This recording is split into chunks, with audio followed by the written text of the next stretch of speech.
Greetings, my audience. Howdy. Evening. My name's Jake Allengram. I'm reviewing 4 movies for the price of 1 in this video. That would be the Iron Man trilogy and the first Avengers movie.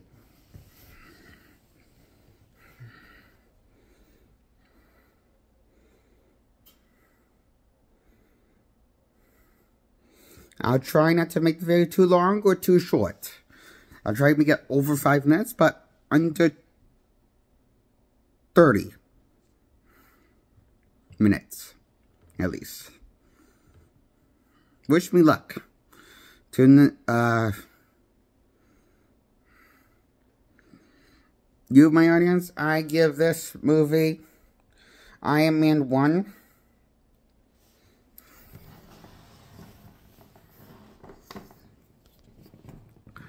Robert Downey plays Robert Downey in the bodysuit of Tony Stark's skin, when he's really playing Robert Downey in the trilogy and the whole time.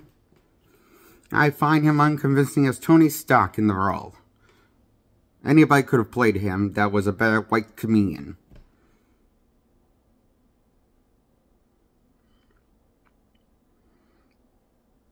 Other than Downey could play Tony Stark, I believe.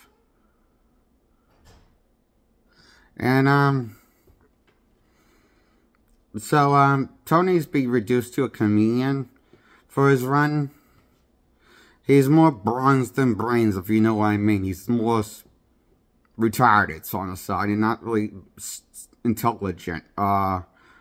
He's just technology-wise intelligent, but not really when it comes to using common sense with anybody.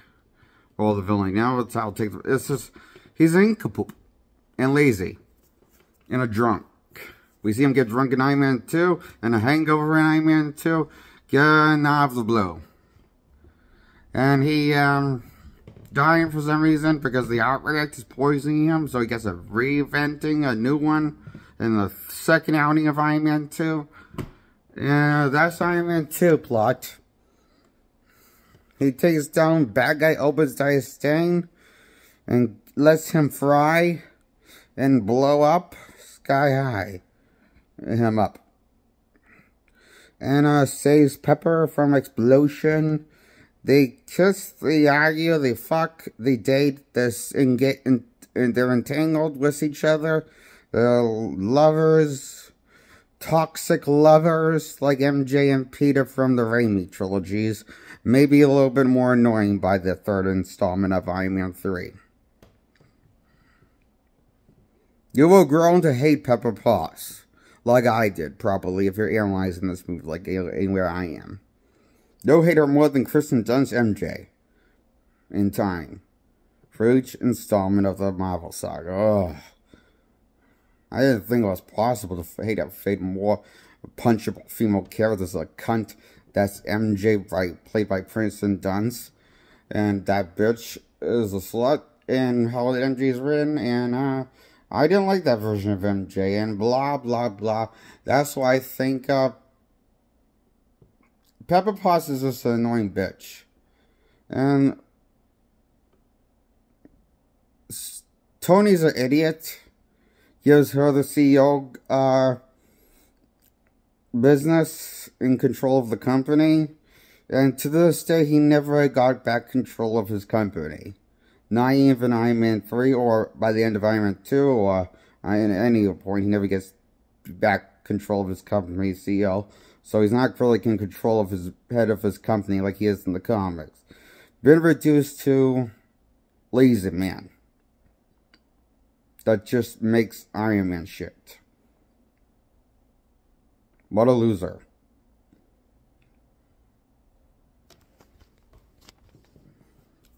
And,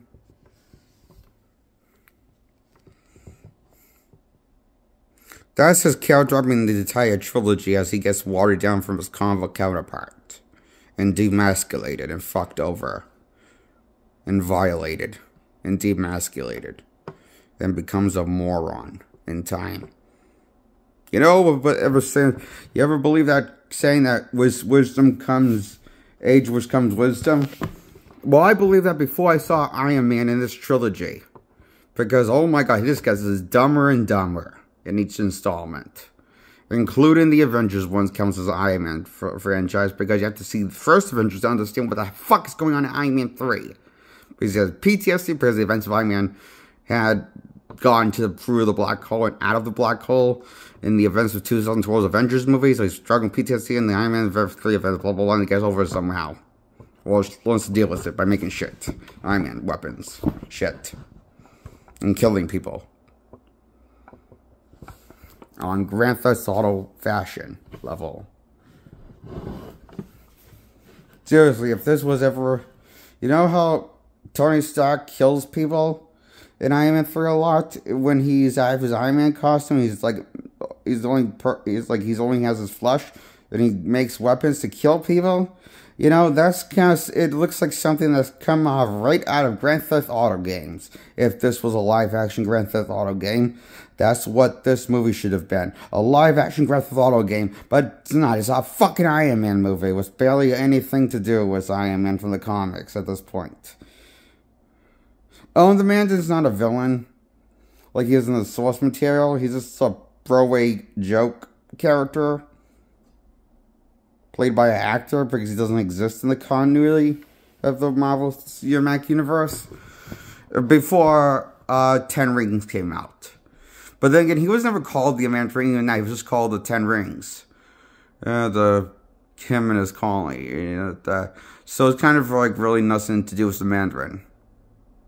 Oh, but he has magic rings, bracelets on 10 bracelets on his wrist, as wristbands that supposed to be like rings.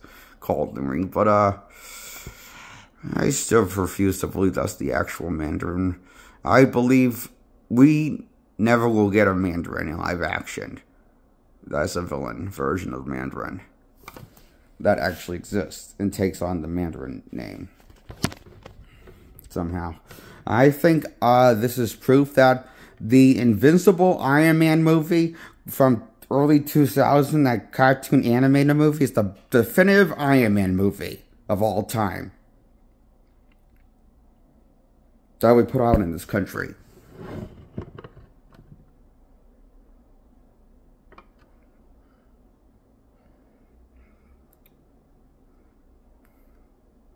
Because that didn't have a lame-ass villain that actually had the Mandarin. And all the other Iron Man movies had shitty villains that get quickly defeated.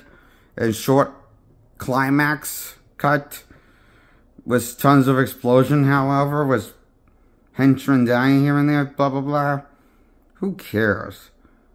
These Marvel movies with Iron Man was, shit. I think the first Iron Man movie is a 6 out of 10, and Iron Man 2 is a 6 out of 10, Iron Man 3 is a 6 out of 10, and, they're all mediocre scores, in other words. They get the mediocre score for me, the trilogy of Iron Man. And I give the Avengers movie a 8 out of 10. 2 points above average. Now I want to talk about that movie. And, what do I think of this movie? Well, I enjoy how bad the performances are from the entire cast. To Scarlett Johansson, to Chris Evans, to Robert Downey Jr., to Michael Samuel Jackson, and, Chris Evans, Chris Hemsworth, Thor, you know? And Maria Hill, who plays Maria Hill, and the rest of the cast, and Loki. Whoever, Tom Hiddleston, like, plays Loki, I think his name is. You know, I love how everyone had wasted screen time potential and did not know how to use the most full potential of their characters' combat, or when they had, if they had magic or a god, they didn't use the full potential of their gifts. Like Loki didn't.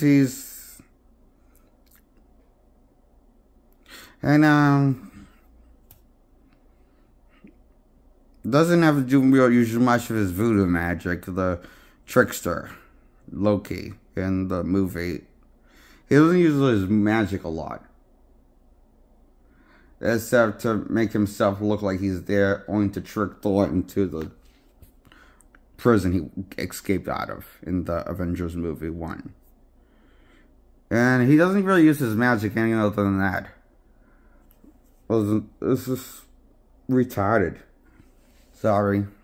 It's that stupid.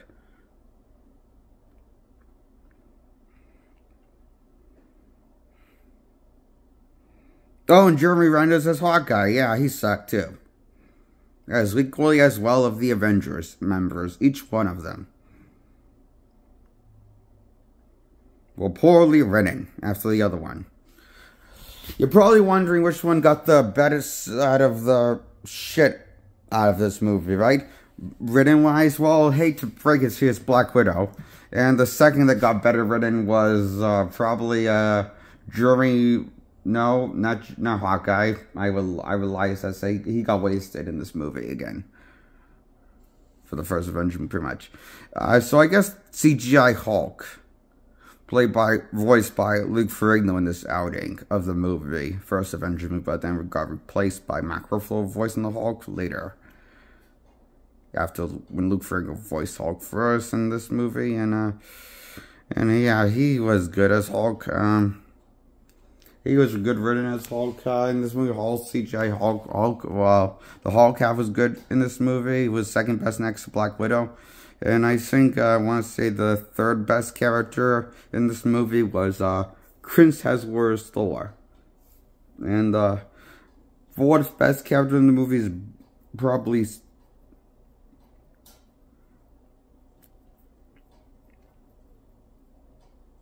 Bruce Banner, played by Mark Ruffalo this time, replaced from Norton to Mark Ruffalo. And those are the best ones that got the best written out of the bunch. This movie is poorly edited. Like, it's just rushed to get the movie over. You know how the movie Daredevil theatrical cut was poorly put together and was so focused on getting forward through the movie compared to the director's cut? Well, that's what this movie is. Problem, but worse, with his editing skills. Whoever fucking edited this movie is a fucking madman and an idiot. I wouldn't be surprised that was the case. Whoever did that, edited this fucking movie, was a fucking madman and delusional, and idiot. This, yes, an 8 out of 10. The first Avengers movie.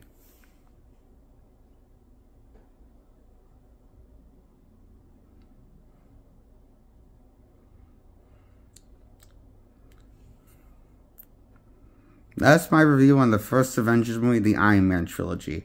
And why I give the first Avengers a 8 out of 10, and Iron Man trilogy, all 3 installments, each a 6 out of 10 for mediocre.